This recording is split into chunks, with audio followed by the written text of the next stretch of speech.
Yeah. We got that intro going. How you guys doing? We got so many people waiting in the chat here. This is awesome. But guys, we have had a whole damn month to let M. Night Shyamalan's Old marinate for a little bit. And I'm so happy to bring my good friend Jacob Hubbard back onto the channel to talk about some Shyamalan. Jacob, how you doing? I am doing fantastic on this lovely Sunday to talk about one of the directors to sound just like the famous old YouTuber Chris Stuckman, someone that really just has that diversity of film and bad and good. So I'm really intrigued to talk today. Me too. This is honestly such a huge roller coaster of just classics and bad stuff. I'm so excited to talk to you about this. I don't know about you, but the top of my list and the bottom of my list were no-brainers. But I mean, the middle of my list was really, really tough just to piece it all together. But I say some of these movies are so bad because usually I try to rewatch them before I start. Yeah, I skipped. You skipped some. Yeah. You know, I had to rewatch every single one in the build up to Old for that playlist I was doing. Good job doing that. Good job. Thank you, man. I appreciate that. And Jacob, of course, is a great content creator in his own right. I've left all of his info down in the description box down below. And I mean, both of us were sitting here on the road to 1,000. Honestly, I think we can get there by the end of the year, guys. So what the heck are you waiting for? Hit that subscribe button as hard as you possibly can. And, let's see if fingers crossed. Oh, yeah. I think we can do it. We can do it. But road to 1,000. Yeah. Got to say what's up to my buddy Luke in the chat. Glad to be here talking some Shyamalan with you both as well. He's currently watching Nacho Libre as we do this. Have you seen Nacho Libre? I have seen that movie. It's great. That's a childhood classic. Directed by the guy that did Napoleon Dynamite also, if I remember correctly. And I think it was also, written by the guy who did School of Rock as well. So kind of weird amalgamation of things. So okay. Yeah. So I think Nacho Libre is a lot funnier than people give it credit for. So good choice, Luke, for sure. I haven't seen it in a long time, but I mean, I do remember growing up. That movie was one of those movies where, like, because I know you're a wrestling fan. I'm not the biggest wrestling fan, so for that movie, that wrestling fan for me was really cool. But the whole John Cena and WWE, yeah, it came out like right at the peak of John Cena's like push to the top too, like back in 2006. Yep, I remember. Yep, that makes sense. 2006. He had a long title reign at the top, so that was right when he was starting to get popular with people. So, I just know he's invisible. Yeah.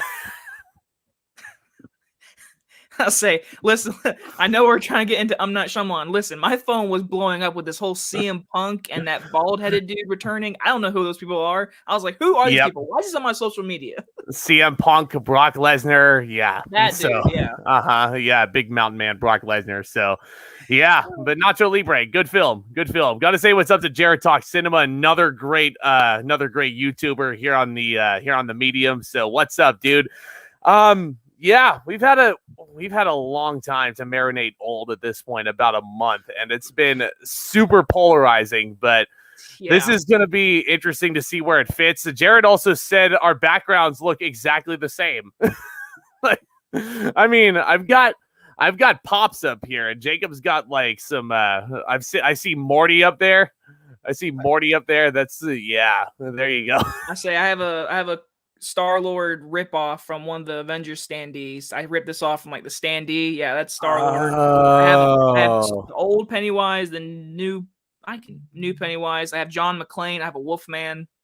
That's it. There you go. Hey, that works. Whatever gets the job done. What's up, dude? G. Colby P. How you doing, my friend? We're glad to have you here. We're just about to rank all 12 of M. Night Shyamalan's films.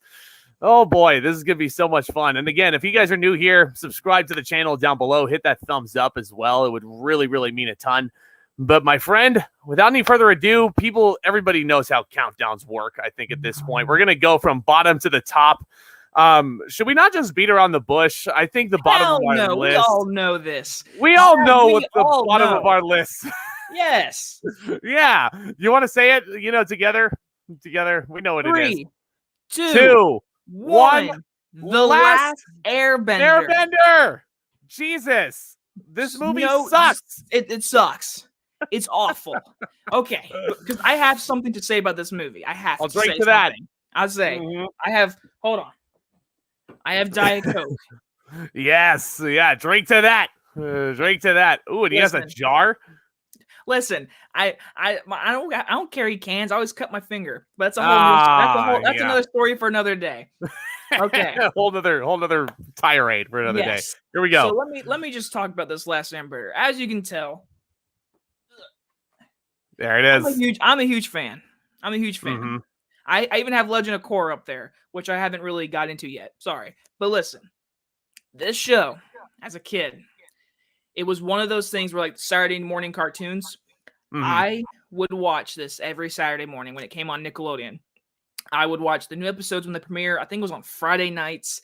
I never forget the 2-hour series finale being so excited and so sad it was ending. And then in 2010 or 2009, because I was like, it was right. I was in 4th grade or 5th grade. I was like, they're making an Avatar movie. I cannot wait to see this movie. And then I heard it was the guy that made these movies. I was like, oh, that's different, but I'm excited. Even as a little kid, I was like, okay. I went and saw it in theaters as a kid. I was like, why are they calling him Ong? Why? Oh, it's just like that's one of the big things I said in my review, because I'm only like a casual fan of the cartoon. Like, I'm not like as hardcore into it as Jacob is over here, but I mean, I can only imagine how the hardcore fans were feeling, because this, honestly, it's such an insult, honestly, to the hardcore fans, I think, because like just calling him Ong and like having all these elements just not make any sense, really, and not really having it cater to the fans as much. Like, I mean, there's a difference between fan service and like, completely like degrading the fans. It's so dumb. And he just shat all over it. Yeah, and like M. Night Shyamalan, I think, has gone on record in certain interviews like apologizing for this movie, like in recent years. That's just like, here's the thing, guys. I don't really think The Last Airbender is really indicative of like his skill as a director per se, as we'll talk about with some of his other films later on. But he was just the wrong person for this project. So, like, kind of how, an actor can be wrong for a part sometimes. A director can be wrong for certain projects. And I think the studio just went the wrong direction. I've heard before. I think people have told me, I haven't read this. Someone told me a long time ago that it was something to do with studio producers getting in their hands and stuff like that. Like, I'm pretty sure, because this was like right after like Avatar came out. So they were like banking on that 3D shit. So they were like, we need 3D in this movie. And I think that kind of it's not like a huge reason why the movie sucks, but like, it's one of those things where like, maybe M. Night was like, hey, it's Avatar. I want to make this movie. Maybe he was a fan. He probably was. And producers got their hands into. Again, cannot confirm any of that. I remember someone telling me of some sorts that something happened behind the scenes.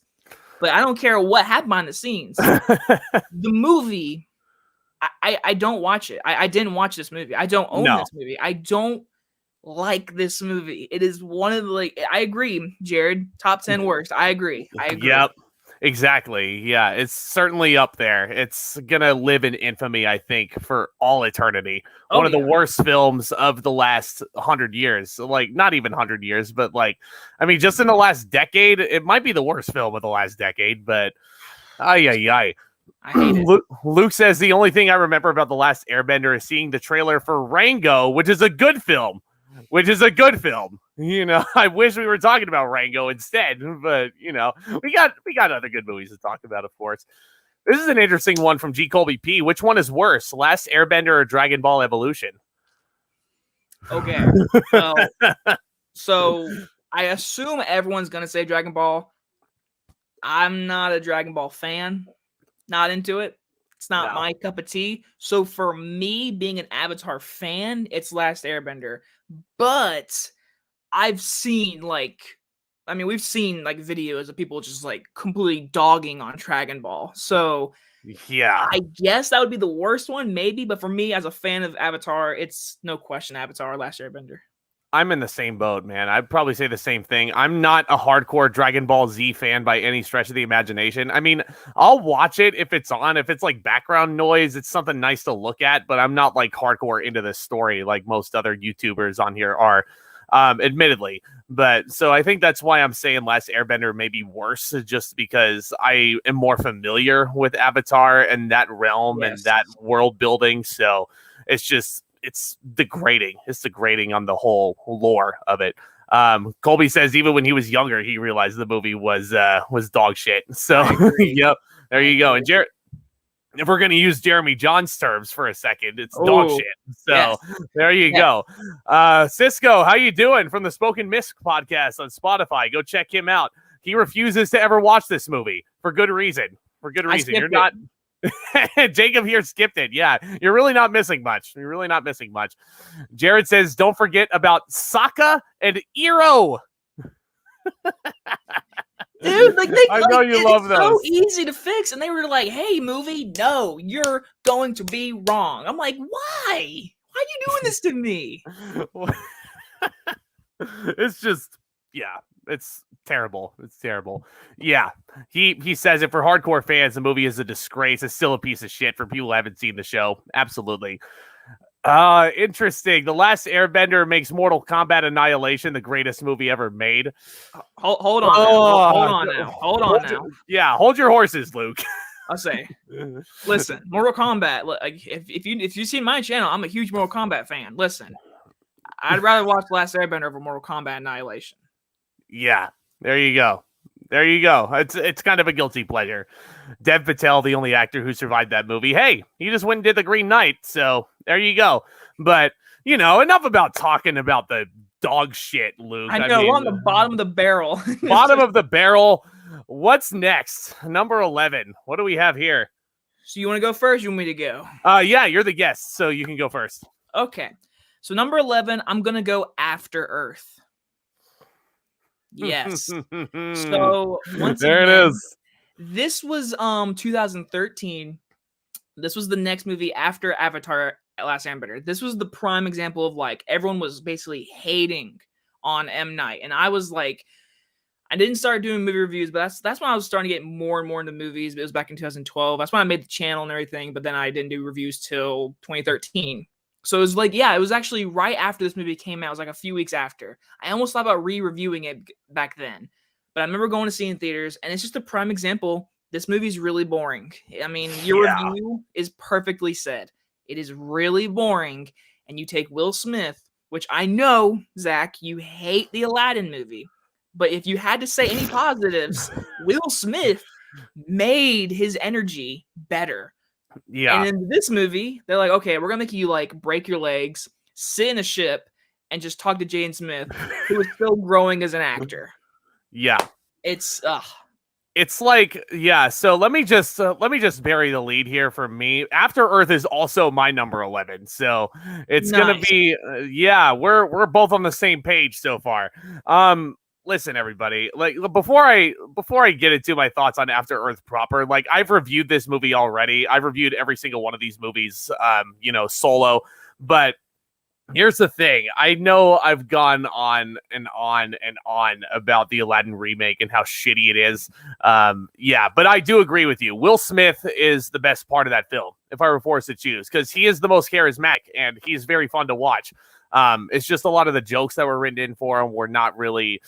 I think they were they put the cuffs on him. Robin Williams was allowed to improvise. He could just make as many jokes as he wanted to, and the animators could go in and do whatever they wanted. But here they kind of put the shackles on him, and he wasn't allowed to, kind of express himself within the genie, and which I think is what makes that role so effective. But yeah, everything else in that movie, Jafar's way too young. So other than that, After Earth, I totally agree with you. It's just wasted potential for Will Smith. And his name in this movie is the silliest name ever. Cypher Rage, I think is his name. It's so like I can't keep a straight face when I say that. It's Will Smith denied sit down. Exactly. So it's they broke his legs, and it's like tossing. So here's the thing, everybody. Jaden Smith had done the Karate Kid remake, which should be just called the Kung Fu Kid. I liked that movie overall, but I mean, it was like tossing someone who wasn't ready, who wasn't like fully trained into the deep ocean without a life jacket. You know what I mean? It's like they should have had Will Smith out there for all intents and purposes along with him, but they just made him the man of the chair, and it was annoying. I say I watched it like a month ago, and like the movie is also just dull looking for like a sci-fi movie. It is a gray movie. Even when they do add in like the colors, the CGI, the grass, and all that kind of stuff, it just looks dull. It doesn't look good. It just After Earth is like, I mean, for an apocalyptic Earth, it still looks fairly green. It still looks well kept for being After Earth, but I guess they just put the green in because Shyamalan realized it was too gray for his liking, and then he was just like, "Okay, there you go. Here's some more color," But they should have had more. Should have had way more. Luke remembers renting After Earth. He liked it, but it's a piece of dog shit as well. Yeah, but it's not like. Listen, there's other bad movies we're going to be talking about in probably a few short moments if I were to venture a guess. Oh, okay. So we know what number 10 is. Well, but I mean, like, at least there's movies like that on this list that can be entertaining. But After Earth just isn't entertaining because G. Colby P. remembers seeing After Earth with his dad and his sister, and he almost fell asleep. I almost fell asleep. It's boring. It's so drab, and like it drags. It's like it's Shyamalan's NyQuil. If you need a movie to put you to sleep at night, that's it. Cisco says, I saw someone on Reddit post how to improve After Earth about how the dad should learn that fear is good and necessary because he could lose his son instead of pressing him to lose fear. Yeah. I like that. I like that too. Again, it sounds a lot better than what they actually did, but it's, again, a lot of this is not indicative of what Shyamalan is as a director. As a writer, he is a better director than writer. Yes. Yeah. I mean, his early films, better writing for sure. Also, but when we get to the top, when we get to like some of the movies that like I personally like, there's writing that might be, again, we'll get there, but there is writing that I'm like, man, he did an amazing job. But I do, overall as a career, I think he's a better director than writer. Yeah, for sure. Jared says Jaden Smith came into a movie theater he worked at a year after the movie came out. He said if he did, he would have told him to stop making movies. Jesus. Jeez. Let him live his dream at least. I know. My Lord. Let him do a movie with his dad. It's all right. Let them have their nepotism, It's yeah.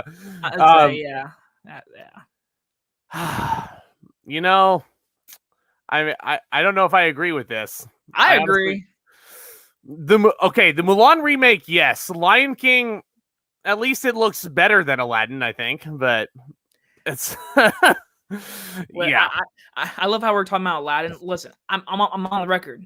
I enjoy Aladdin. I like the original more, but like I enjoy the new one.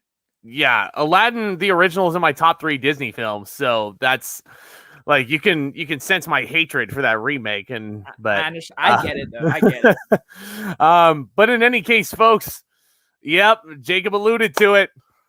I mean, Zach, let's take an interest in science. Let's take an interest in science, Zach. Let's go to science class and let's learn about the bees. These bees are dying all over the place. They're dying all over the place. Oh, fuck. Oh, the happening, man. Dude, the happening. So, like, I agree with what you just said. After Earth is just boring bad. This movie, in all aspects, is worse. But way worse. But it's so entertaining. Yeah. Mm-hmm. It's so entertaining. It really is. Really is. And say when I'm okay. So I actually do remember renting this movie from Blockbuster. I was not allowed to watch it because it's rated R. And then when mom and dad watched it, and they're like, you know what, you can watch it. So I'll give the credit to this movie for one thing. I'll say something positive about The Happening. Uh-oh. The very ending, when the woman walks out into the garden and turns into the whatever, and she's walking on the porch and banging her head on the door or the wall and the window, that's creepy imagery. I'll give the movie that. Yeah. Give the credit where it's due. Everything else, it's the fucking trees. It's the goddamn trees. Mark Wahlberg talking to a plastic tree. Dude. Like, Mark Wahlberg is like so fun to imitate, like every single time. That whole lecture that he has towards the beginning of the film, that's like one of the funniest things ever. You know, it's one of the most unintentionally funny things ever. But G. Colby P says The Happening is on par with The Wicker Man as one of the funniest bad movies ever. Yeah, I'm right there with you, man. It's awkward when The Wicker Man does the bear suit better than Midsommar, but Zack, hot take. We're moving on. I don't even want to talk to you about Midsommar. We're moving on. Yep. Luke says The Happening is dumber than Howard the Duck. Hold on a second.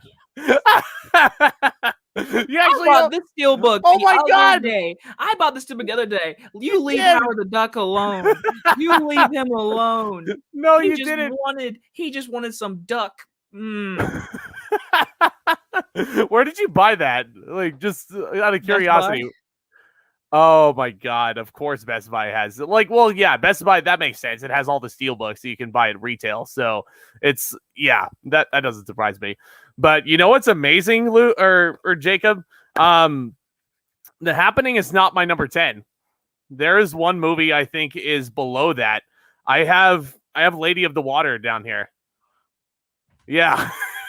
I know, a shocker. A shocker, right? A shocker. But here's the thing, guys. This is the first of many plot twists, I think, for this stream here. So here's the thing, guys. The reason why, and this is kind of revealing my feelings for The Happening. It's going to be in the next slot after this, but spoiler the thing alert, is, my next slot's Lady in the Water. Yeah, we just switched it around. We just switched it around. We're sort of on the same page. Yeah, but the thing is, the reason why I put The Happening over Lady in the Water was actually because I just find The Happening more rewatchable. Lady in the Water, like I watched it once, like years and years ago. I thought it was so strange, and like I rewatched it again no, I lied. The first time I ever watched Lady in the Water was actually, for this for the playlist, and I thought it was the strangest thing, and like I was like, this has to be researched, doesn't it? This has to be researched. And apparently Shyamalan, this was one of his big passion projects back in the day. And he was really pulling for this to succeed. And I'll give him credit where it's due. Casting Paul Giamatti was a great move. He was really excellent in the film. Like one of the better like leading actor performances from Shyamalan's filmography, if you were to ask me. I think it's a very underrated performance, but I don't really think that's necessarily enough to pull it through. Bryce Dallas Howard was way too weird and over the top for my liking, and she was still in her early rookie phases of her acting career. So it's just the twists in the movie, like the little kid reading the cereal boxes, like to figure out like, oh, Giamatti's the one that's going to bring these worlds and these realms together, all from cereal boxes, It's like, I think that's honestly even stranger and a lot more like stupid than Wahlberg talking to the trees, believe it or not. That may be a hot take. As stupid as Wahlberg talking to the trees is, at least like Shyamalan was establishing that the trees are doing something here. Like, like the cereal boxes out of nowhere, I can see that. So strange, but yeah. Oh, and G. Colby P also does make an excellent point. That was at the point where he got too egotistical about his work. So much so to the point where he actually does cast himself as the writer who's gonna like bring all the answers to everybody, and he's gonna change the world. And Jared's on the Jared's in the same boat here. Don't forget how pretentious Lady in the Water is, casting himself as the guy destined to save humanity. Yeah, that explains a bit, doesn't it?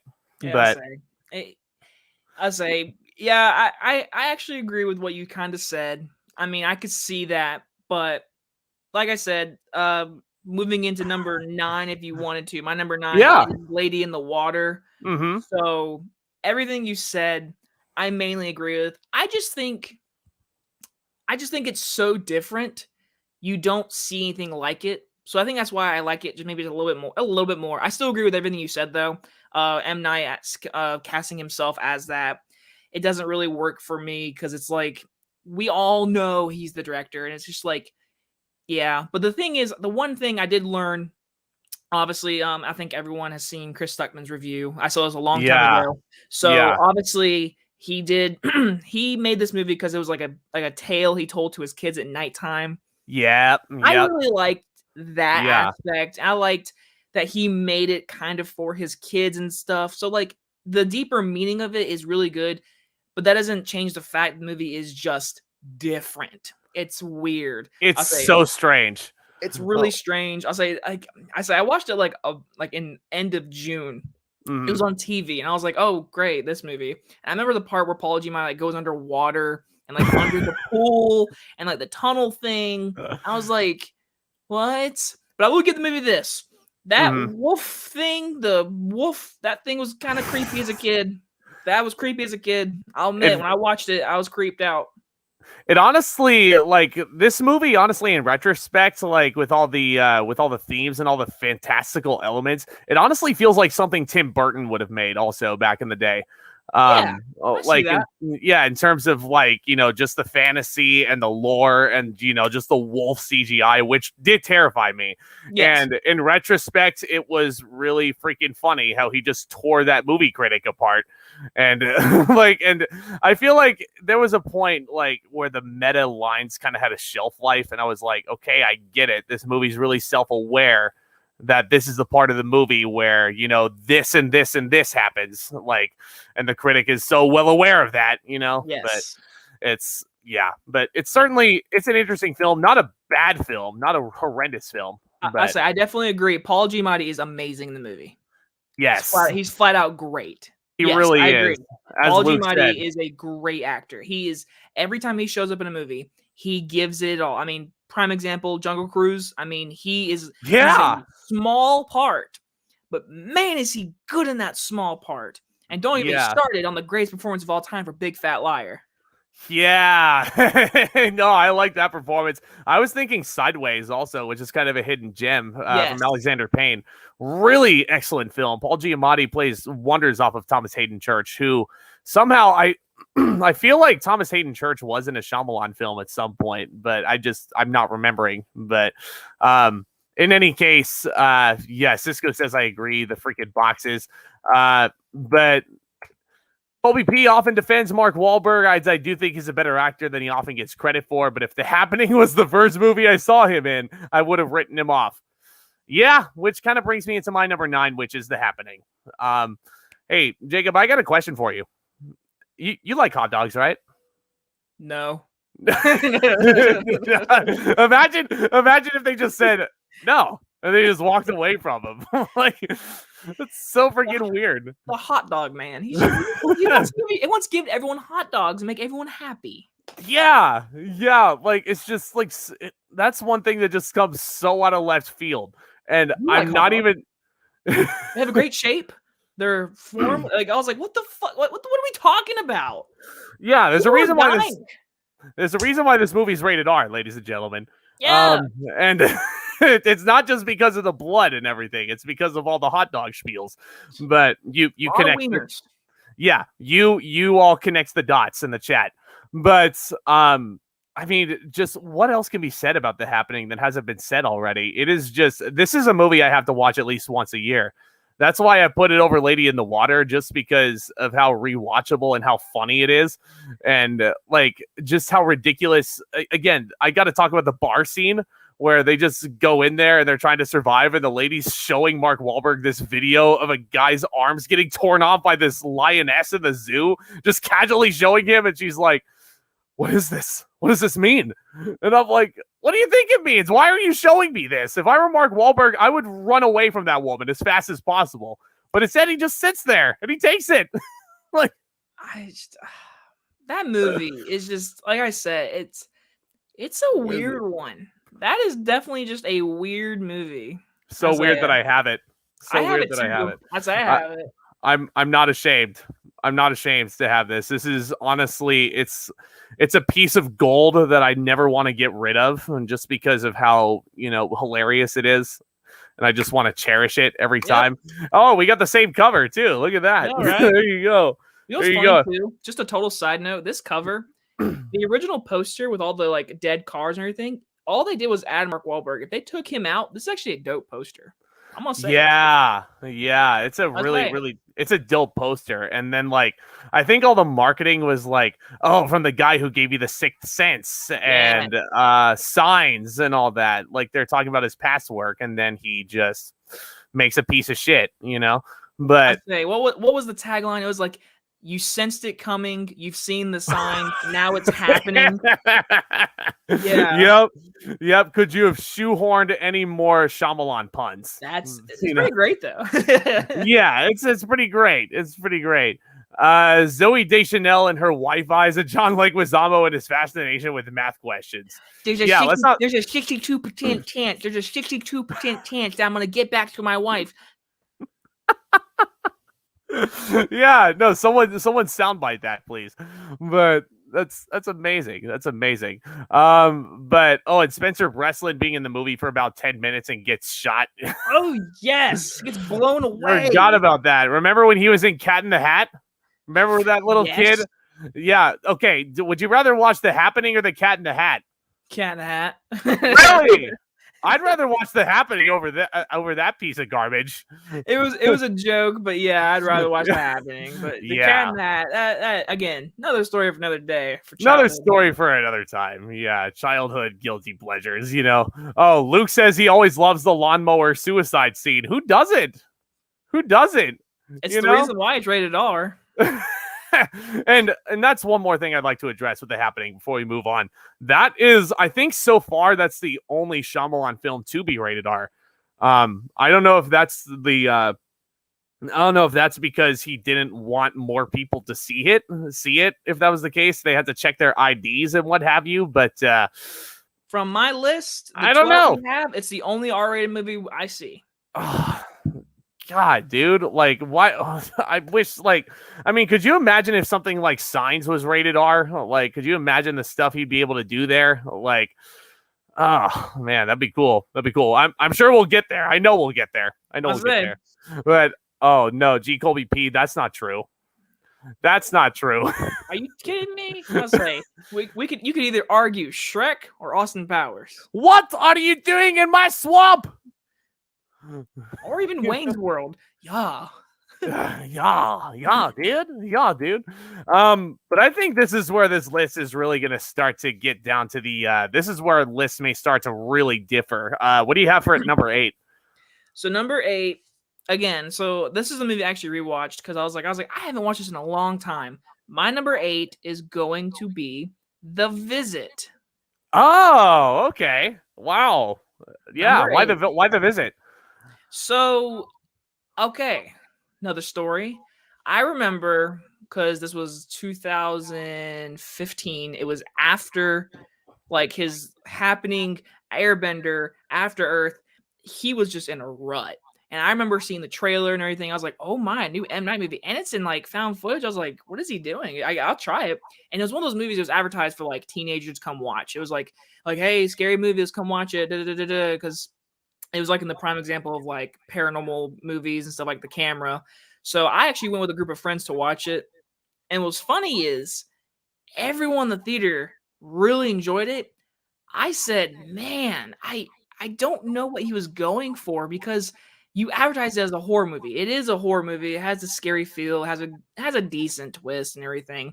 But I think it's more of a comedy that's not even really funny. Like, a lot of people think The Little Brother is hilarious. I don't find him super funny. Now, don't get me, the older sister, she's great in this movie. Oh, she is so good. She is so good. And the ending itself, again, the twist is fine. It's so predictable. I mean, I think everyone can see what's going on. But when it happens, it's It's fine. It's just one of those movies where I watch it once, I never care to watch again. I watched it again a few weeks ago to prepare for this, and it's fine. It's fine. Yeah, I mean, I can certainly see where you're coming from in that regard, and I will honestly. So Luke actually did say in the chat, The Visit is pretty underrated. That's honestly something I could go to the grave with. I could go to the grave with that opinion and be really happy with it. I do have The Visit. I actually have The Visit pretty. It's a little bit higher on my list. I'll just say that for right now. But I mean, and I'll be sure to gush about that twist and how much it affected me, at least. But I certainly see where you're coming from. The leading actress is phenomenal. I would like to see more work from her. The little brother being able to beatbox, yeah, it's cool. It's cool, I guess. But I mean, yeah, he certainly could have been funnier. That's for sure. But I mean, I just love the scares in that. The hide and seek scene. Yeah, love that. Love that. Got to say what's up to Alex in the group chat. What's going on, dude? We're just talking about some Shyamalan films. Oh, Ed Oxenbould is hilarious in The Visit, Luke says. Yeah, I can see that for sure. But you see what I mean in the like everyone that's commenting right now, like everyone's saying the right things, but everyone's saying it's funny.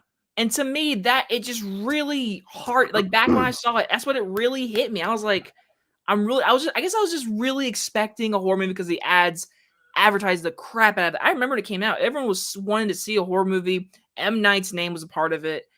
And it was funny to a lot of people. And there were some funny parts, but like, I just didn't find it hilarious. I don't know. Yeah, no, and that's fine. Comedy, like just like all scary stuff, it's all subjective. Some people find different things funny for different reasons, and some people are not going to find The Visit that hilarious. So I say you don't find Borat funny. I don't. I really don't get why Borat is funny. So it's I mean, great. I mean, to each their own, man. I mean, I'm not going to sit here and judge, but anyway, number 8 may surprise some people once again, and seeing as how it might be as low as it is. I have The Village down here. So the reason why I have The Village so low, it's not necessarily because of the performances. Joaquin Phoenix is fantastic in the film. Bryce Dallas Howard is very good in her rookie outing. I would honestly, yes, I would argue that she was better in The Village than she was in Lady in the Water. She is.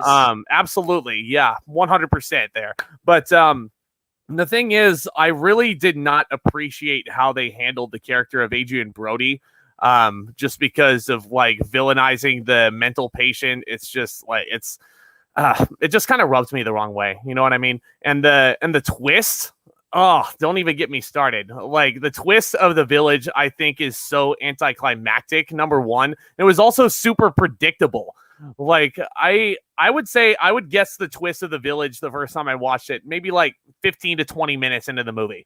And then as soon as it happened, I was like, really? That was the route you went with? Like that was when I predicted the twist. That was like worst case scenario for me when I first watched it. And I was like, he could have done something super cool. And it looked like he was going for something cool with a period thriller, like something like The Crucible almost. But I don't know, man. I mean, The Village, it's certainly not one of my favorites, but I can certainly respect the filmmaking and the performances in it. I very much agree. And when we move on in a few moments, I might have something to say too. Oh, yeah. Is that your number 7? Is that why? So number 7 is The Village. Yeah, I knew it. There we go.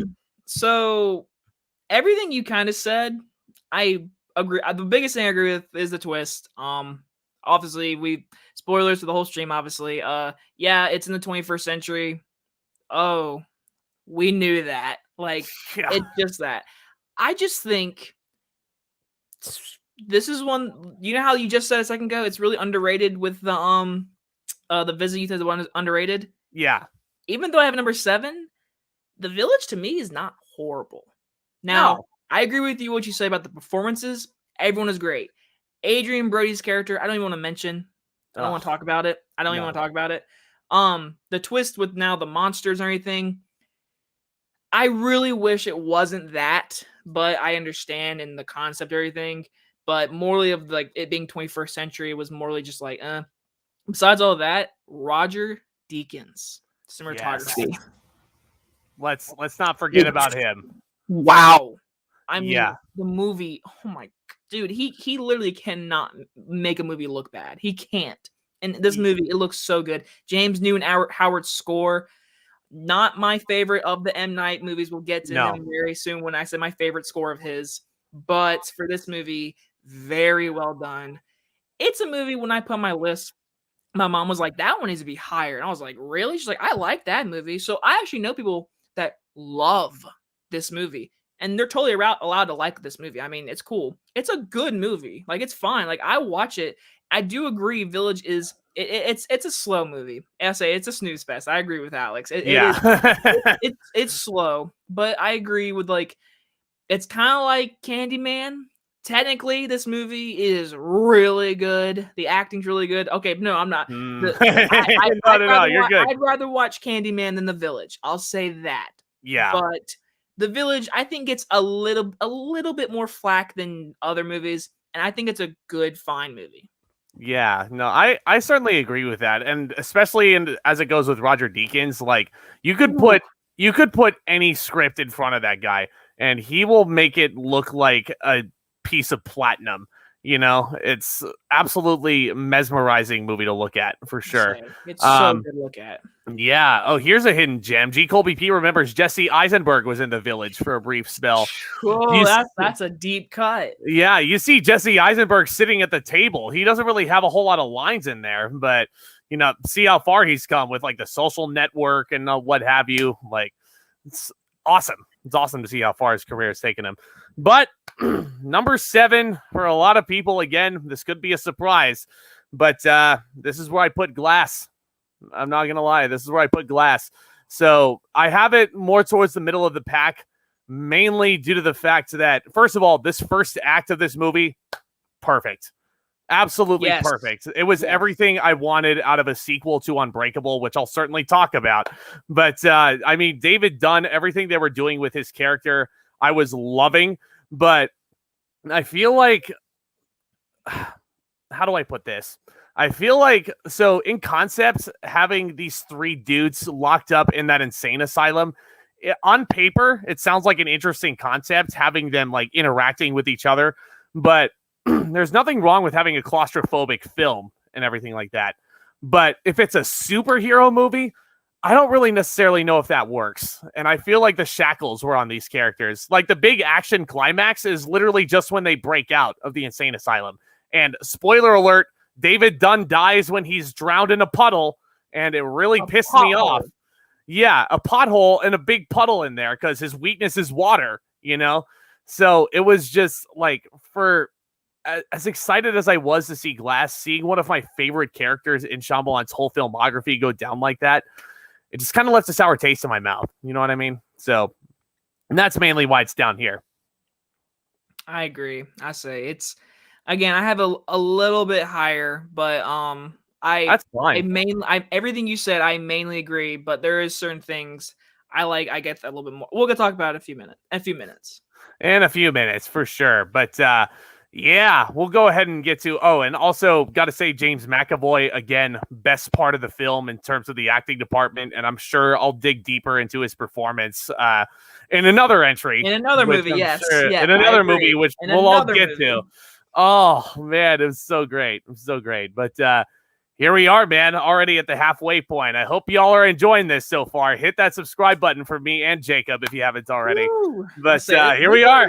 This is where it gets a little interesting. For this movie, this one's a little hard because I've only seen it once. Number 6 is Old. Oh, yeah. Do you want me to bury the lead? I have Old at my number 6 also. Cool. So we'll go ahead on the same page. Right, so like me and Zack have been saying, spoilers. So we're spoiling a movie that came out a few weeks ago. So sorry if you haven't seen it. Yep. So Old. Okay. So obviously I work in a movie theater. I've seen the movie once. I've fully sat down and watched it one time. But obviously I work in a movie theater. I can literally just walk in an auditorium and watch certain scenes. So I've seen certain scenes many times throughout for work in the movie theater. So I can just walk in and watch it. I'll say this. I still stand by it. Some of the cinematography is some of the worst I've ever seen in my life. Oh. The scene where the woman is climbing on the mountain and the family is like, come down from there. The camera is literally zooming into the middle of the sand, and it's cutting half their faces, and it's like moving at the same time. I just don't know. It's And then ridiculous. I say, but then there's some shots that look so good. The part where she's having the baby and how the camera never stops and it goes toward the beach, turns back around, comes back to the beach. But like I said earlier with M. Night and his directing, I think this movie is directed pretty well. It's really good looking. The beach, the cinematography of it, some parts look good. But I think the writing really hurts this movie. Some of the dialogue is so trash. It's painful almost. It's so bad. Like the part where the doctor is sitting there, he's like, how old are you? Let me guess. 10. I'm 6. Are you joking? We should be leaving this beach. Like, what? Oh my god, like, dude! What? Like he jumps conclusions, and then obviously he really does. The ending with a twist. I knew, because again, going into M. Night movie, I'm like, okay, let me notice everything in the beginning to see if I can pick out what's happening. Obviously, I figured something to do with the hotel. I knew something was going to be with the hotel, and I really, really liked how like the boy wrote down the directions with the symbols, and I was like, okay, that's cool. It's in the coral. Get through the coral and everything. And you got freaking M. Night Shyamalan himself with binoculars, like, oh, I see you. And dude, when they go into the science lab, Zack, I really thought for a quick second it would have been so cool if he was like, our last experiment with the plants didn't really work. Oh, I was hoping they were going to like do like a little Easter egg to the happening. Oh man, if he was that self-aware of how like shitty that movie was, like it would. Man, that I would have honestly given the movie a higher grade than I did if he included that one joke. I was really thinking he was gonna because there was plants all in the lab. I was like, dude, please tell me this is like a sequel to The Happening. I was waiting for it. It's a spiritual sequel. Say, like it's But yes. Got to say what's up to McKeel in the chat. How you doing, my friend? Luke also has Old at number 6. He gave it a slightly higher grade than we both did. I think he gave it like a B minus, something like that. I think I was in the C+ range, if I remember right. It was a month ago. But I think he gave it a C or C+. yeah, something like that. Old also gave him Castaway and Shutter Island vibes. That's interesting. That's two very different movies in the same. Okay. Yeah, I can see that for sure. I can see it, for sure. But I mean, so here's the thing about Old, guys. There's a lot of elements that I'm really digging. Like, as soon as they step on the beach and they're stranded there, it's a really, really neat idea for sure. And I was fully in on it. Once they stepped foot on the beach, that first act though, where they're actually in the hotel, I get it. It's a lot of setup, but watching it in the theater, it was super slow for me. I was like not really getting fully invested in the characters until they stepped foot on the island there. But with that being said, I will say that all the performances are great. I loved Thomas and Mackenzie in the movie. Alex Wolff is freaking awesome in the film. Love seeing him in scary movies again after Hereditary and whatever else he was doing. But yeah, no, it's good performances, but I do agree with you. The cinematography was like, it wasn't good at some points, horrible at other points. It was very inconsistent. I feel like, I think Shyamalan, like the cinematography did not live up to the standards of some of his other films, which we'll be talking about. And you do see some glimpses of old Shyamalan shining through with the long one takes. I really, really dig long take scenes. I'm a sucker for those. But then the camera will just be so off kilter, and then it'll just be like spinning around the whole group as they're in a giant circle. I was getting so damn dizzy watching that scene. I had motion sickness, so I was like, okay, I can't look. Yeah. It's like I had to look away from the screen for a moment. I was like, this is not the goal of cinematography. It's to make us admire how the film looks and not how shitty the film looks, And it sucks because, like, on the beach, like, those actual shots, like, it's phenomenal location selection, but they just didn't, like, pull through with the camera work. But anyway, Luke says Thomas and Mackenzie must have a busy schedule this year with this and Last Night in Soho. That's where I recognize the name. That's for sure. I'm so pumped to see that. Edgar Wright another one of my favorite directors. Another topic for another time.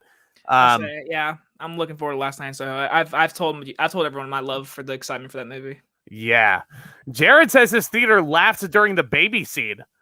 I had a few people laugh too. I say when it was crying and then like it stopped, everyone went oh, like that, and then like I actually didn't know that a baby could die from like was it like dies from no attention or something like that, attention span. I was like I didn't know that, so like I was like oh. Yeah, which is shitty, man. But yeah, Luke says his theater was pretty much empty when he saw Old. Actually, my theater was about half full when I went to go see Old. And I was really like, it was honestly like, I know with the pandemic going on and everything, I know people are kind of like, on the fence about like how full theaters can be. But it honestly was really refreshing to experience it with a bunch of other people again. So I think that's why I hold Old to a higher standard, I guess, than some of these other films I've been seeing lately. But in any regard, when I saw it, there was about 15 people total, counting me. I saw it with my mom too, like at like a 7:00 showing. Now again, working in the movie theater, the next night there was like 50 people in the one show. I was like, oh, okay. I was like, okay. There you go. People are wanting to get out of the house, man. There you go. Yeah. They've been waiting a long time. It's been a long time coming. But I will say, again, I like asking people when they come out, what did you think about it? All the teenagers I asked hated it. Really?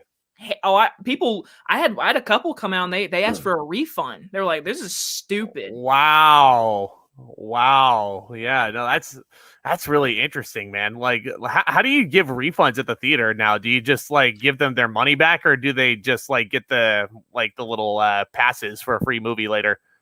That's what we do usually, because people, when they come out, I think we have, I'm pretty sure it's a rule, 30 minutes and under, you can do that. If you're like, if it's movies like an hour and a half, it's an hour and 40-minute movie, and they watch an hour and 15 minutes, like, you kind of just like watch the whole half the thing.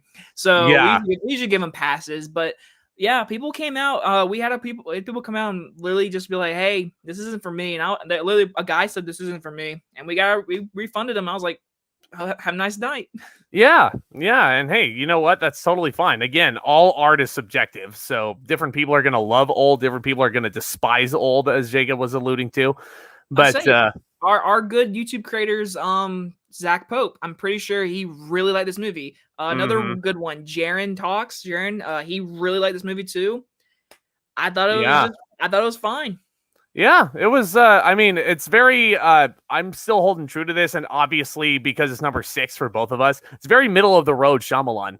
But we're gonna get into top tier Shyamalan at this point, top 5 specifically. What do you got here? Movie you just talked about a few minutes ago. Number 5, I have Glass. Okay. All right. So I 1000% agree with you. The first 20 minutes, I was like, this is effing awesome. This is what I want to see. He's going after James McAvoy. They fight. The scene where he's got the cheerleaders tied up, it's intense. I'm like, yes. And then more of this, please. Yes. And then they get to the hospital, which first time watching in the theater, I was really like, really? We're going to do this? Really? But rewatching again, this is another reason why for Old is number 6. Maybe if when I buy it again, I'll watch it more, and maybe one day I'll like it more. Who knows? But for now, Glass was a prime example of I rewatched it. I admired more of like just the character study of these 3 characters, how they're different, how they're in different rooms, the colors they're freaking wearing. But I do agree, the third act. So frustrating. Let it out. Like the movie, like I'll say this: the first act, amazing. The second act, all in the hospital, is good. I'll say good. It's fine. I like it. When they get outside, when they fight, cool. When they find out it's a secret organization, when David Dunn gets killed, I'm like, why? You ruined it. Such a lame twist. It really is. Twist. You know, it really is. There were I do like the last 40 seconds of the movie where they release the video. I like that shot when they're going backwards. I like how all three of those characters are wearing their colors. Like that last, I like that. I like how they release the tapes. It is a little funny though how just every single person is like, "Oh my, look at my phone. Oh my." Yep. It's like, who does that in real life? Oh yeah, news. You never see that in real life. Yeah. No, especially in a big train half station. those people are like, "This is gonna be fake. This is fake. This is YouTube edit." Yeah, this is all like Windows Movie Maker. You know, I could do that. But yeah, actually, those characters sitting there. Actually, before I forget, I loved how Shyamalan brought back Spencer Treat Clark for this role again. He was so good in the film. He is. And I loved how he was basically like the Robin to Bruce Willis's Batman. And it was a great connection. I love the Shyamalan cameo scene where he's actually in the security like shop that they have now. And like he says to Bruce Willis, "I think I've seen you before." You know, I know, and I'm pretty sure it was like it's the same character from Unbreakable. It's the same one. Yep, sure is. But you know, one thing I hated was how they actually brought back Anya Taylor-Joy's character, and I absolutely hated that she started to get feelings for Kevin Wendell Crumb. Mainly because it was like he kidnapped her like 3 years ago, and it sends a really horrible message. Like, especially if you're a single dude out there and you're like unhinged, I guess. And like, if you're crushing on someone, that's literally, you do the exact opposite of what Kevin did. Like she eventually learned to love him. Like, why? It just made no sense to me. Absolutely no sense. But that might just be, I don't know. No, I totally get what you mean, but I'm just saying, he's James McAvoy, and he can change personalities like that. I know, but that doesn't take away the fact that he kidnapped all those girls. I know. It was a joke. It was a joke.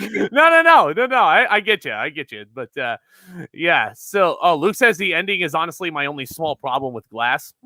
I agree. The ending itself is my big issue. Yeah, the ending. Yeah, that was without a doubt the biggest issue. I did enjoy the cell phone releasing the video scene and all that. Oh yeah. But, yeah, just don't kill David Dunn in a puddle next time. Minor hot take. Again, this is my mom and dad's perspective. They like this movie than Unbreakable and Split. Wow. My family, not me. My mom and dad. Well, it'll surely be interesting on my list then anyway. So, but with that being said, my number 5 is actually a movie Jacob talked about earlier. We're going with The Visit. With The Visit.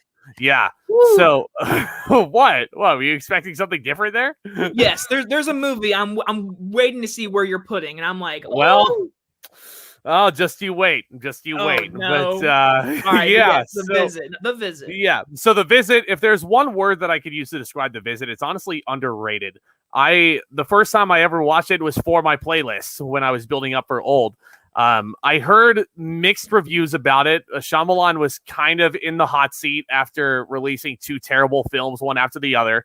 And The Visit was such a breath of fresh air, honestly, after watching those 2. I really enjoyed the found footage aspect. I think it's superbly made. I think it's one of the better found footage horror films out there. And like the jump scares he was able to implement were fantastic. I was actually a big fan of the twist from The Visit, because I think it really, like, it was something I didn't necessarily see coming. Like, I could totally buy that those 2 were Catherine Hahn's grandparents. But, I mean, I can see where you're coming from. But then once you get to that third act, once that's all out in the open, kind of similar to how the Sixth Sense twist operates. Well, not like the big twist of the Sixth Sense. But once, not the big twist of the Sixth Sense. But when Haley Joel Osment says, "I see dead people," then Shyamalan really gets to have fun with that as a filmmaker. Once it's revealed that the grandparents are not these kids' grandparents in real life, they're just unhinged people who are just killing off innocent bystanders. Like, then Shyamalan has a lot of fun with it. This third act was actually a lot of fun to watch. I never thought a game of Yahtzee would be as fun as it was to sit through. Like, and don't get me wrong, I'm a fan of Yahtzee.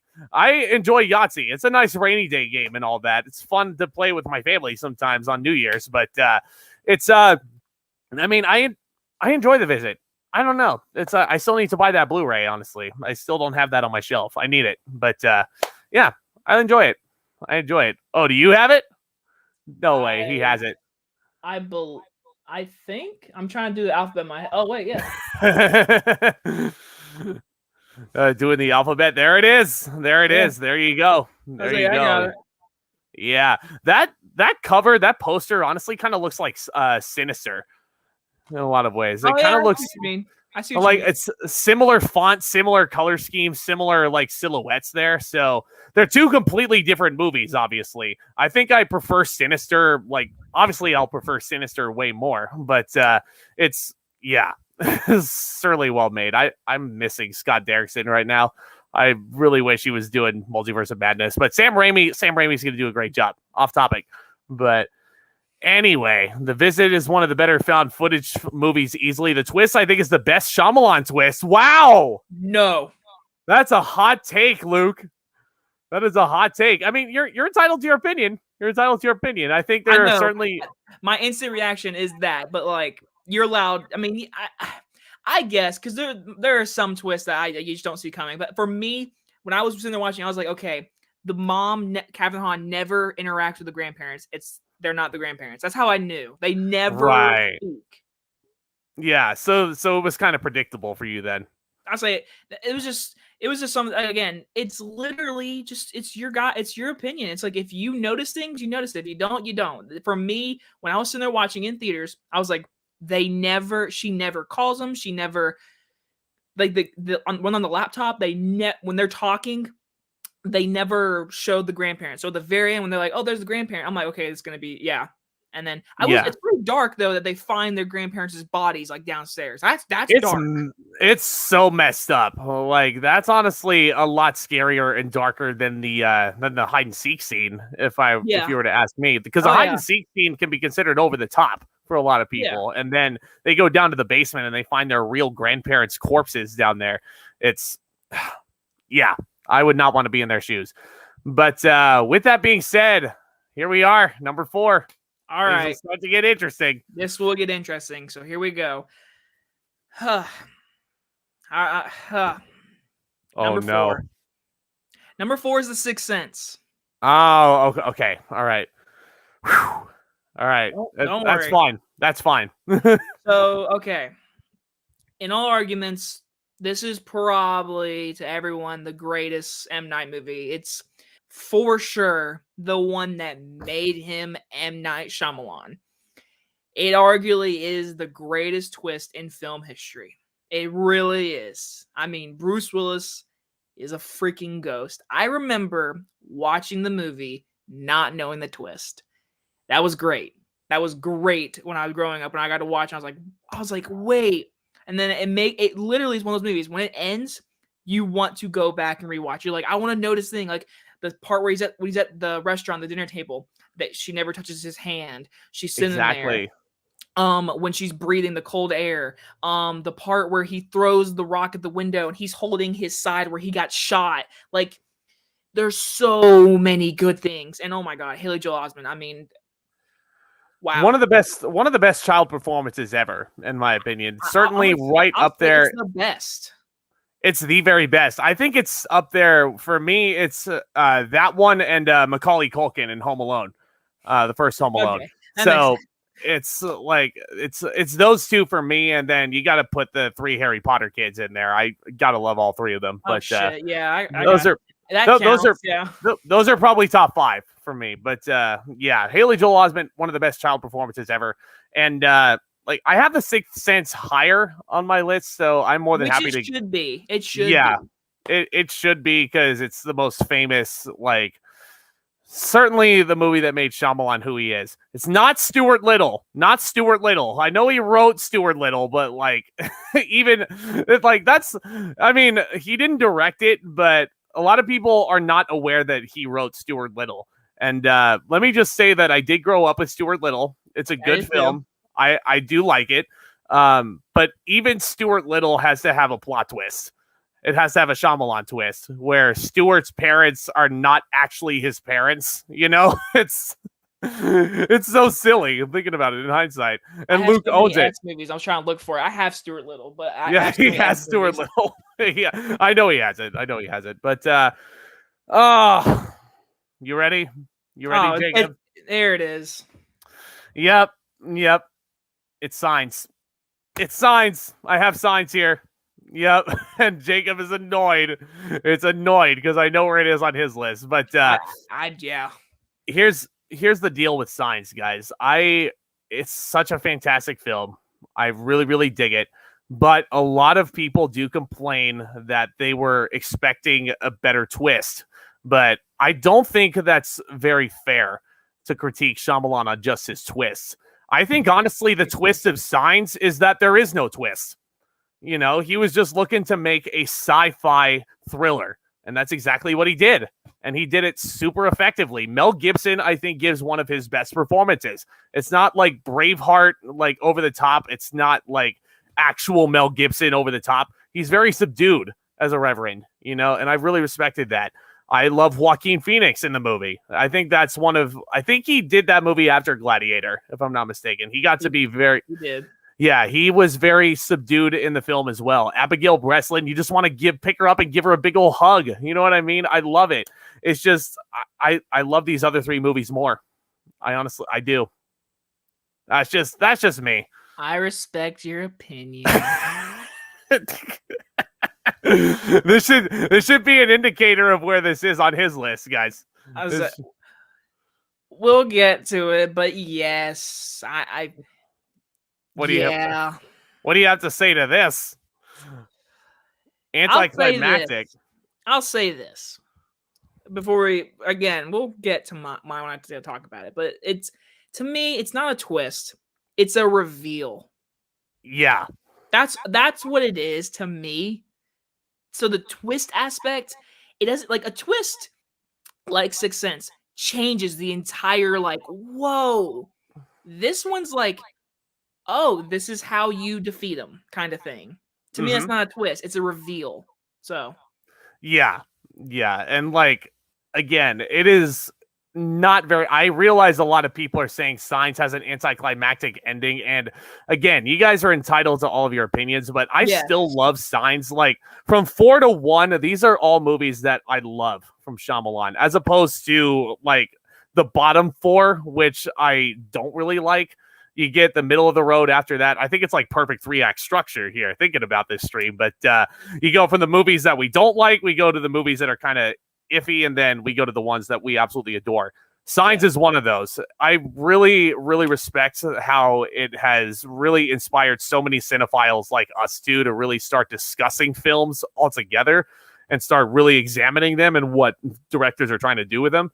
But I don't know. These other 3 films that we're going to talk about, or I'm going to talk about at least, I just love them even more. So it's all going to come down to personal preference here, man. It's like I say in my reviews all the time. For example, Candyman review. Zack loves Candyman. I think it might be his favorite movie of the year besides In the Heights. So yeah, it's I think it's probably gonna be it's gonna be on my best of the year list. I think I need to watch it again to make sure, but In the Heights is still my favorite movie of the year up to this point. Nothing's topped it, but I mean, again, personal preference. So yeah, so he likes Candyman. I was extremely disappointed with this movie. Everything you say, I agree. I mean, I agree with what your opinion is. I don't agree just because of what I'm gonna say. But yes, Signs is a movie. We'll get to mine. But yes, I agree with everything that you're allowed to say. It's your opinion. We're allowed. This is why we're here. We're doing a podcast right now. Exactly. And that's what I love about this, you know. Exactly. And Signs really inspired a lot of people to really dig deep and actually do this. So yeah, the aliens landing on a planet that's surrounded by their biggest weakness. I mean, you know, that's why they chose the middle of America. You know, that's why they chose Tornado Alley. You know what I mean? Didn't choose like California or Hawaii. See you later, Jared. Yeah, for sure. Go check out his channel. It's just the name right there. He's a good creator as well. But folks, top three. Here we are. What you got? All right. Well, as you can see, the picture behind us. Number 3 is Unbreakable. Yeah. Okay. That's fair. And I agree with you what you just said. 4 through 1 is honestly like great movies to me. But number 3 is Unbreakable. What has been said about Unbreakable has been said. It's a movie that came out in 2000. It came out literally during the middle of X-Men, Spider-Man, right after Blade.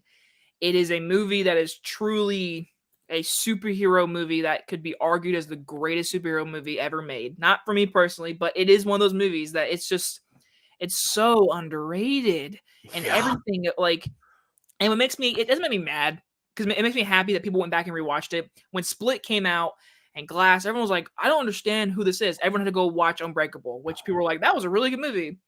It is a good movie because of Bruce Willis, Samuel Jackson, the direction, really is. The writing, the score, the freaking score. Oh my God. Chef's kiss, man. Chef's kiss on that score. Good. And like the scene where he goes and saves that woman, the music in that scene and the camera work and how he's in the room with the hood on. I'm so good. It's so good. It's so inspiring, honestly, that whole ending where he goes and saves those girls. He gets up out of the swimming pool, which again, his kryptonite is water.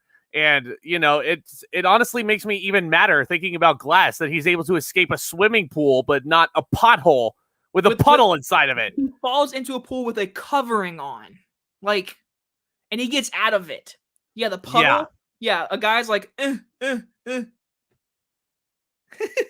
Zack's getting pissed. It makes me so mad, but that whole ending of Unbreakable, honestly, one of the most inspiring things I've ever seen in my life. And James Newton Howard's score does play a key factor in that.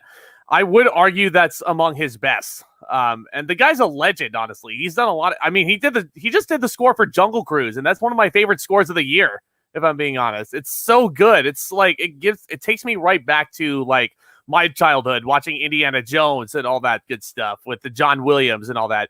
Because I don't want to say John Williams. I think he's retired at this point after Rise of Skywalker. I don't quote me on that. Yeah.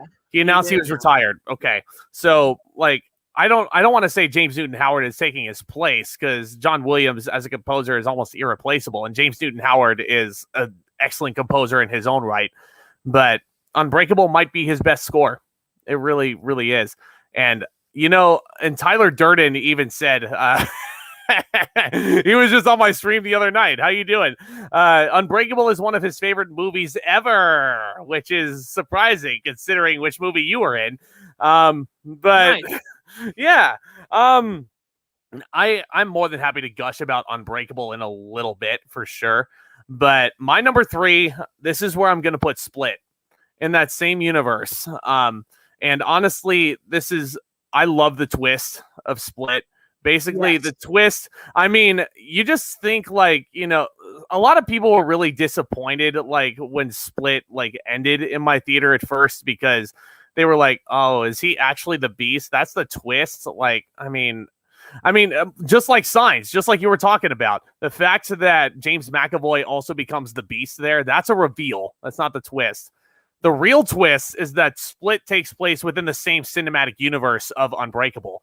And seeing David Dunn, Shyamalan panning down the bar and actually seeing him, they call him Mr. Glass. And I'm like, I couldn't help but smile from ear to ear at that point. I wish I knew what I was in for after that. But, for the moment that it was, really, it was excellent. And James McAvoy, that might be my favorite Shyamalan performance by an actor ever. It is so courageous, that approach. 23 different personalities he's able to switch like that on a dime. And it's incredible. Anya Taylor-Joy is really good. Haley Lou Richardson, the crazy lady from The Happening, gives a really good performance as well. Betty Buckley, and she's actually in a classic film right here for different reasons, because it's actually good. So at least she has this movie on her resume. So yeah, absolutely. Oh, Luke says he's done awful things to people and he'll do awful things to you. Yes, he will. Jesus. Yeah, Hedwig, yeah, so the beast is gonna come for you. He's doing awful things. How old are you? 9? Way I remember seeing that. Oh God. Ugh. it was so unsettling. And I agree with G. Colby P. James McAvoy should have been nominated. Yes. He should have been. It was, I mean, I don't want to say it was as big of a snub as Jake Gyllenhaal as Lou Bloom from Nightcrawler, but it's certainly a snub. I feel like he would have deserved it, but yeah. He also remembers people saying the movie was okay, but once it was revealed to be a sequel to Unbreakable, they now look back at the rest of it as a great movie. And if you can kind of guess my ranking, I'm gonna talk about this comment in a second with number 2. There we go. Let's just get into it. Yeah. So number 2, I do have Split. Split is my second favorite, and I know a lot of people are like Unbreakable's better. So I think Split, you take away the Unbreakable thing, it's a really good thriller and it's really intense. And I will say it. James McAvoy's performance in Split is a top maybe 20 performance of all time. Wow. High praise. Think about Zach, you're an actor. You have one character to look there, read a script, and go through this character. Exactly. James McAvoy just put 9 characters into one. Mm-hmm. You are a prime example how hard it is to do that. James McAvoy, it is. I can't talk words how good he is in this movie. And I know a lot of people say, is that the only reason the movie is good? No. Anna Taylor-Joy, who was right before she started becoming really big, she is so good in this movie, and her development, her background story, and how it interacts with her character now. This is some really good writing from M. Night.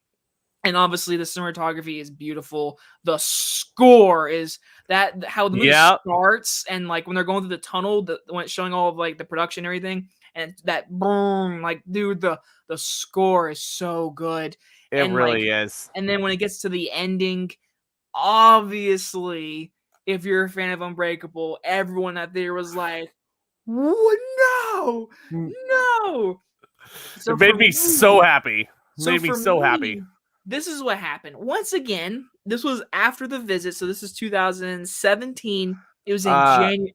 It was January 2017. I think it had a festival run at the end of 2016. I want to say, but it is a 2017 release. Yeah. So I did see it in January. So but I remember going with a group. I went 8 friends. It was one of those movies where hey, this looks good. Wow. Let's go watch it.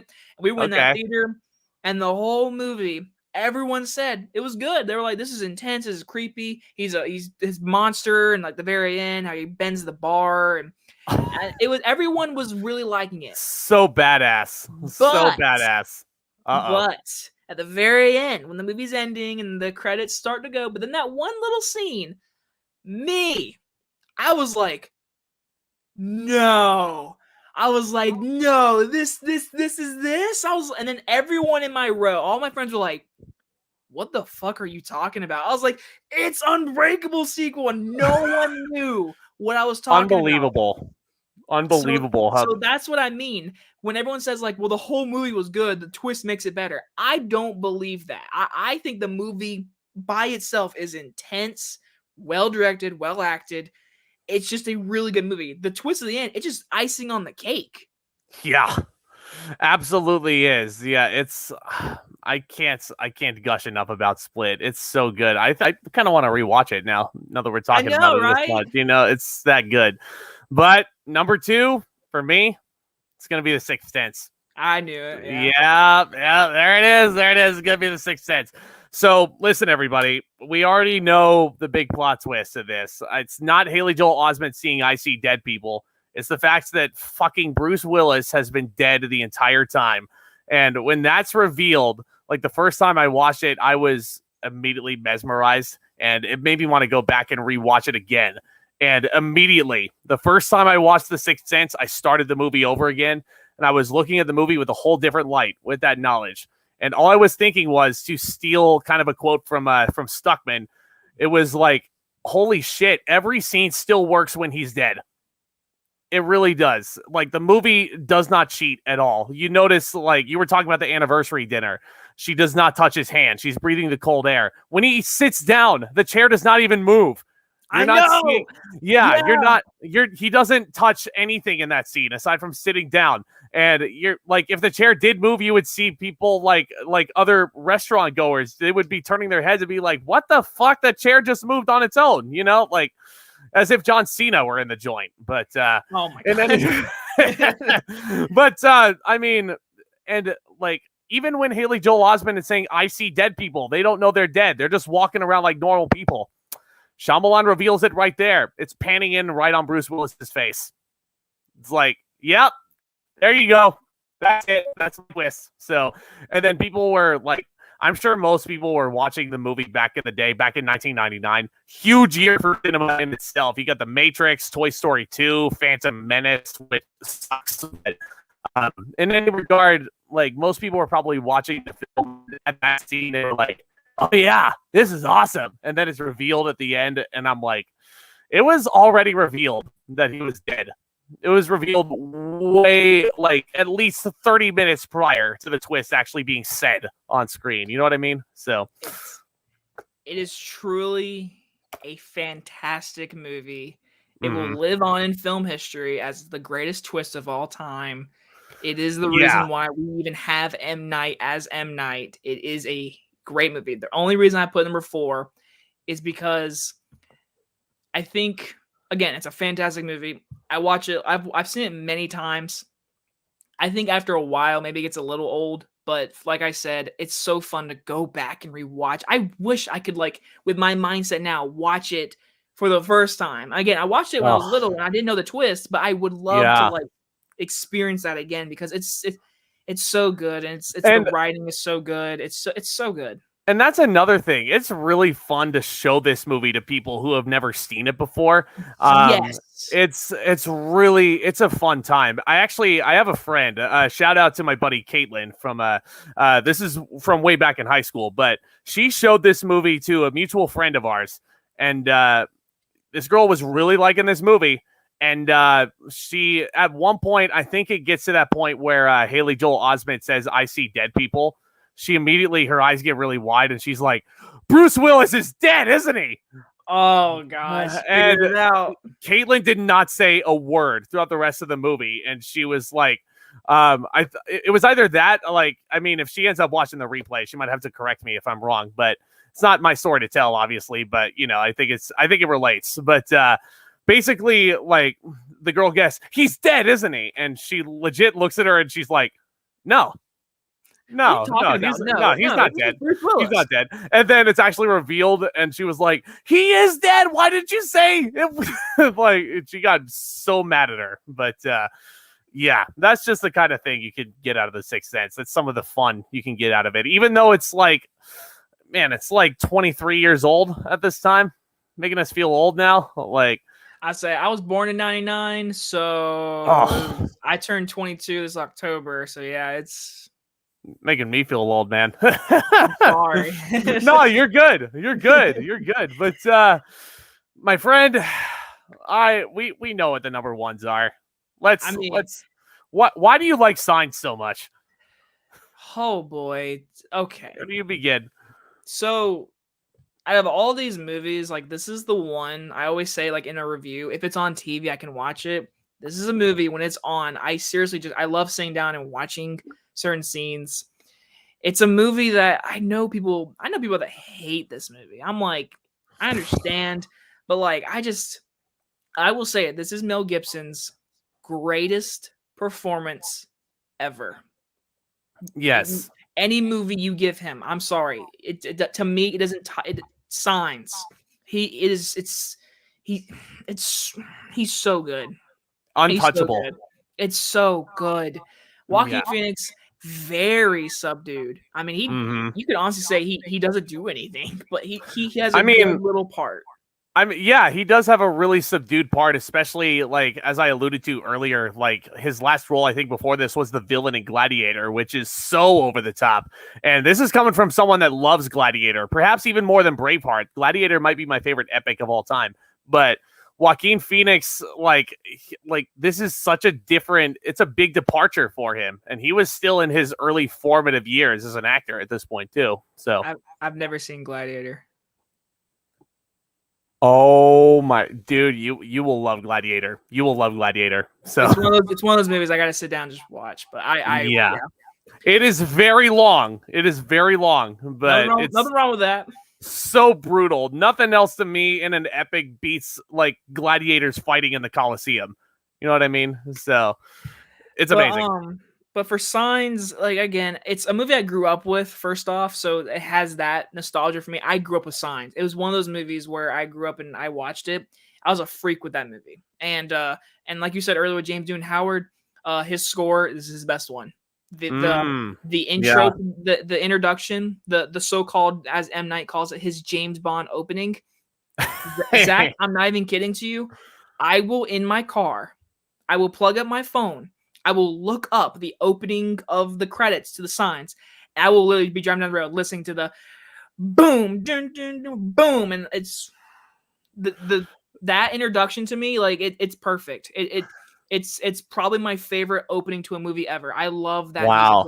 Like it's fantastic. I literally will drive down the road and literally just people be smiling driving. I'm like, hello, with the blaring music, just like it's great. I'm just imagining Jacob now just driving down the highway close to his house, maybe on his way to work or however far it takes him to get to work. And then he's just like speeding down the road and like freaking Signs theme song just blasting on his loudspeaker. But it happens, man. I love that opening. I love it. It's good.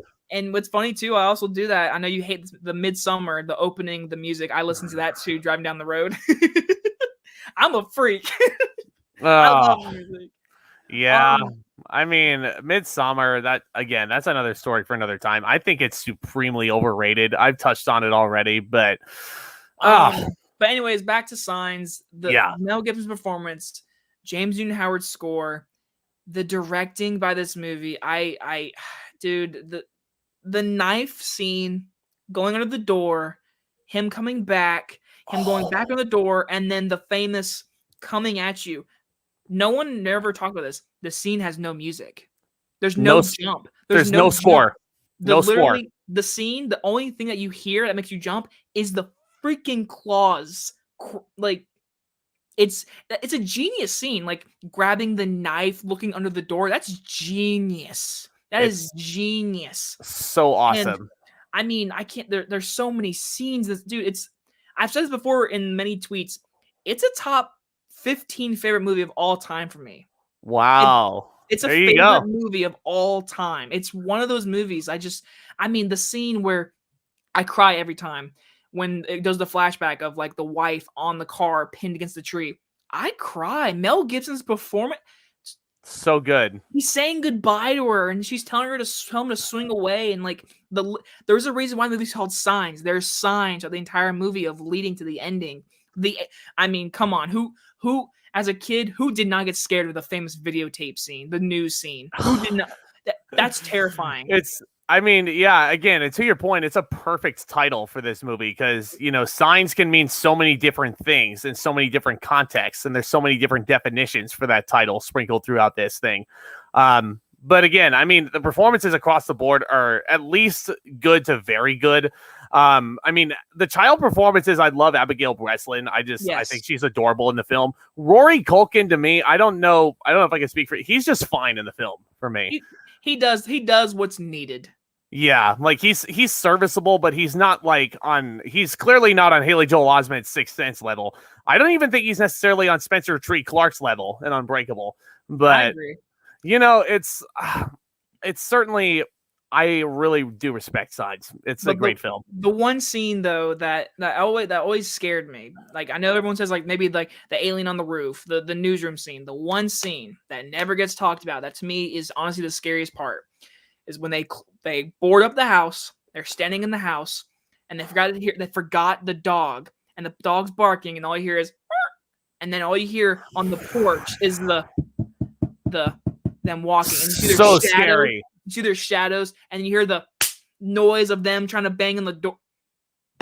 So creepy, and I think he does leave a lot of like imagery up to the audience's interpretation. Like, we know what happens, but he doesn't show us what the alien actually did to the poor little puppy on the porch. So that's another reason why I really respect it. And again, the cinematography, that the blade scene. Yes. Like he's looking under the door, like under the crack of the door, looking for that alien, and you only see the alien in the reflection of the blade. You've never seen anything like that before. It's immaculate. Loved it. Signs is and I know people talk about the whole water. They land on Earth. Yes, I know there's water in the air. They should be dead. I get all of it, but listen, if you've seen Chris Stuckman's analyzed video, they do flee. They're getting away. One gets left behind. It's the same one with the fingers chopped off. Like, I know when you're watching the movie, you don't want to analyze it, but like, there are things that say, hey, these things are being damaged. They're dying. So besides the whole water, which is not really a twist, it's a reveal, Signs is a favorite movie of all time. I stand by it. That's totally fair, dude. And same with me and my number one, Unbreakable. Unbreakable for me. Here's the thing, guys. You alluded to this already. But Unbreakable came out in the year 2000. This is the year. So at this point in the superhero world, we were not oversaturated. I mean, we're getting movies that I would never have expected, like back in the year, like 2002 to come out. I didn't even think we would get a Spider-Man movie in the year 2002, but here we are sitting here. And now we're getting freaking Shang-Chi this weekend. We're getting Eternals. Like, we're getting So Unbreakable came out. So at that point, we had gotten the Superman movies with Christopher Reeve. We had gotten, Tim Burton's Batman. Yep. We had the X-Men. Bryan Singer did wonders with that first X-Men film. But Unbreakable, I think, is a movie that is ahead of its time. It is truly a time capsule, if I ever saw one. M. Night Shyamalan, I really think, was like Nostradamus when he wrote this script. Like, he saw the future, and the future was right there, sitting there like 21 years ago. And I think that's what makes Unbreakable all the better. Bruce Willis, I would argue this is his best performance. And I didn't even touch on his performance in The Sixth Sense. Shyamalan wrote the role of Malcolm Crowe for Bruce Willis. I don't know if a lot of people knew that, but Bruce Willis was one of those people that heavily supported and championed Shyamalan back in the day. And he took the role of David Dunn in Unbreakable, and it was just, loved it. That opening scene of him on the train, it's a perfect introduction. It's one of my favorite introductions. You know everything you need to know about David Dunn, just one shot. That's all it takes. It's just one take. Taking off the wedding ring when that pretty little girl approaches. Well, she's not a little girl, obviously. That'd be strange. But no, we're not doing that angle. He's you learn that his kryptonite is water. He's going through some marriage troubles with Robin Wright Penn, as she was known back then. That's a hidden gem performance right there. She was awesome in the film, and I love her in like her other works like Princess Bride, Forrest Gump, as unlikable as her character is in Forrest Gump, but she was awesome in Unbreakable. Spencer Tree Clark doesn't get enough credit, I think, as a child actor at that point. I love the weightlifting scene. It just gets, Bruce Willis, like Spencer Tree Clark is not fully convinced of Elijah Price's claims. And speaking of, can't forget Samuel L. Jackson. It's a crazy person. Plays a crazy person so well. Mainly because I don't want to say Samuel L. Jackson is a crazy person, but I mean, he kind of like with his personality, he is like, he's just playing himself. He's just so over the top in a lot of aspects, but it's love Elijah Price as a character. And I mean, he does terrible things.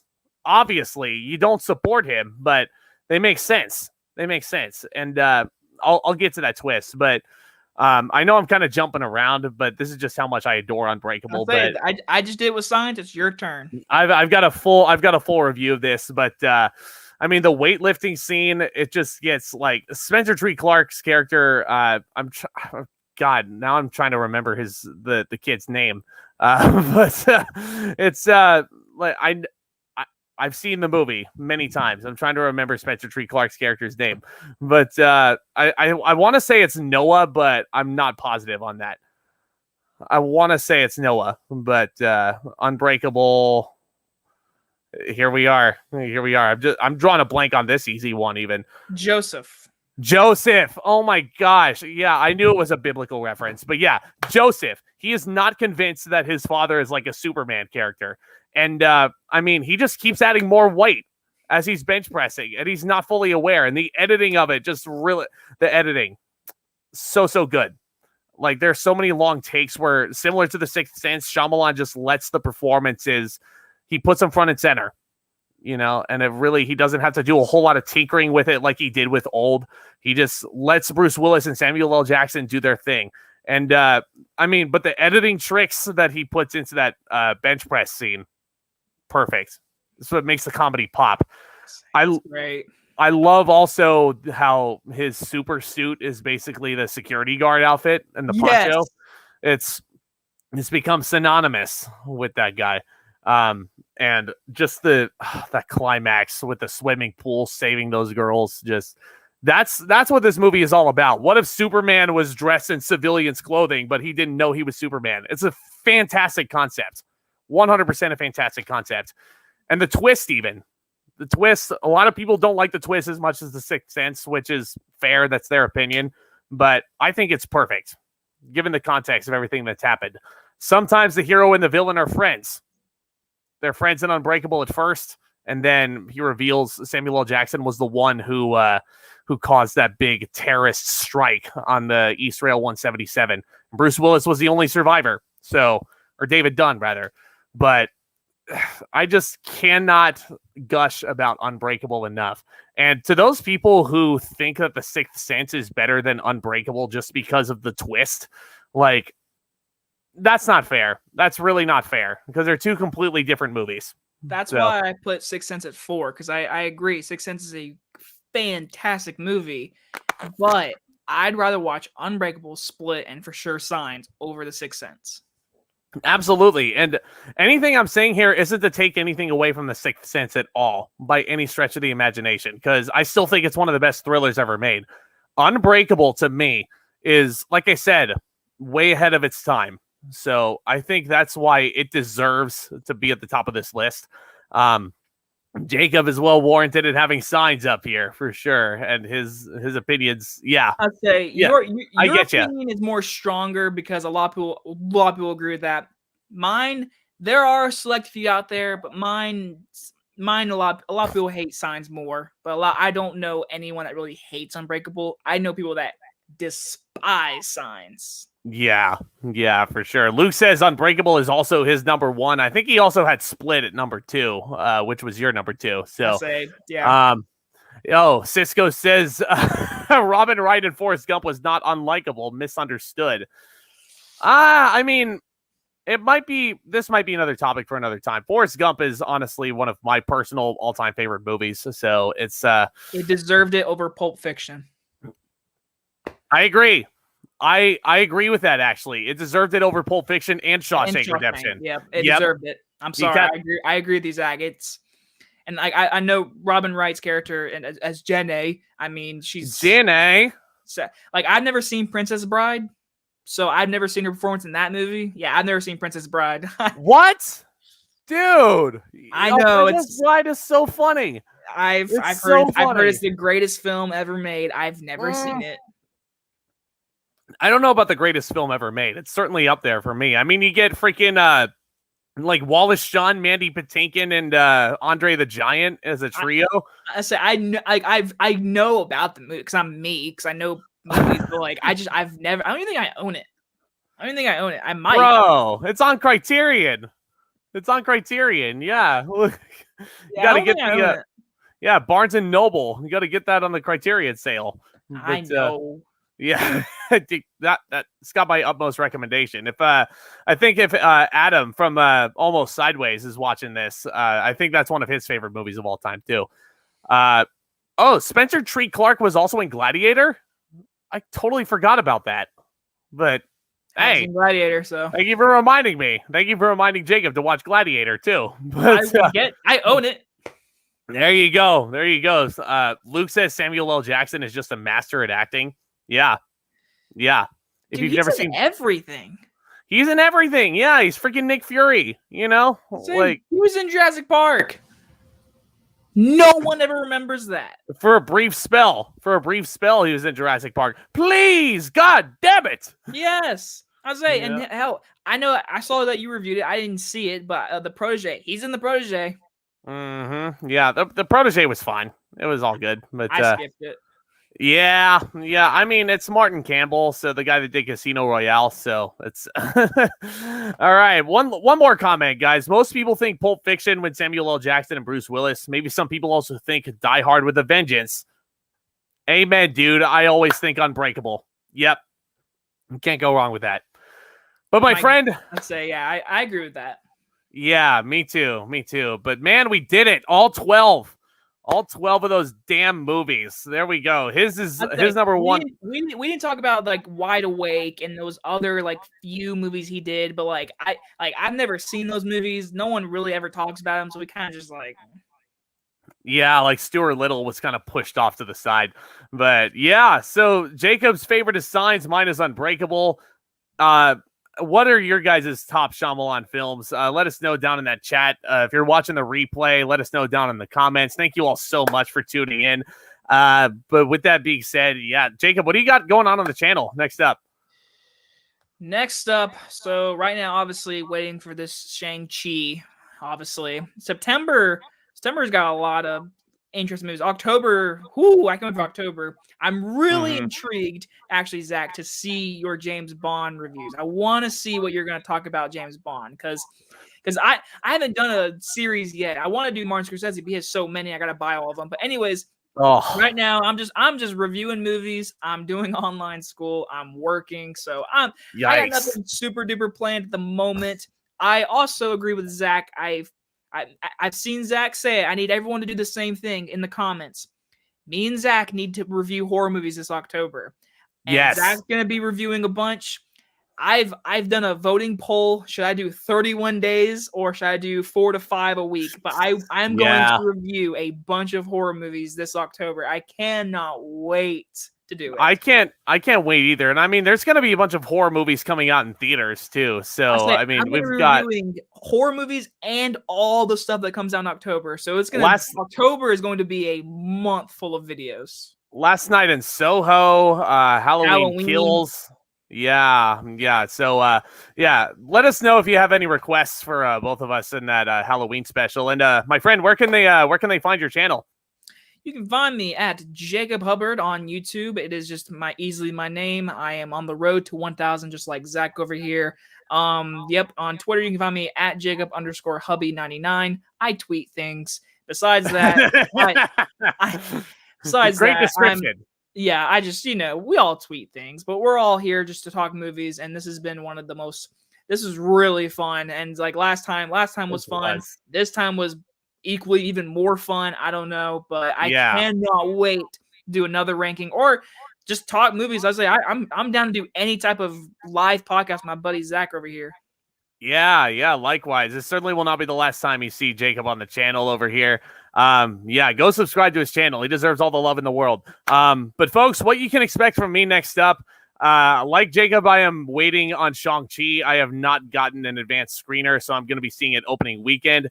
Probably won't be seeing it until Friday night because I've got a little show going on over here on my end. So, I'm going to be doing a play. So, I mean, I'm not going to be doing 31 nights of horror movies. So that's just too much. I mean, unless I were to film them all earlier, you know what I mean? What I was thinking too. I was thinking that.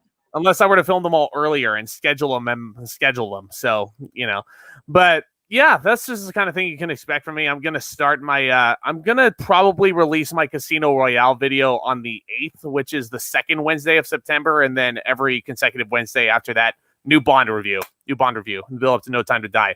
So yeah, you guys got that to look forward to and much, much more. Expect some more fun live streams like this. Thank you all so very much for joining us in the chat. Thank you all so much for joining us on the replay. See you on the flip side. Keep loving. To steal a quote from my buddy Ren Geekness, love each other and love the movies. Commence that back talk. See you later.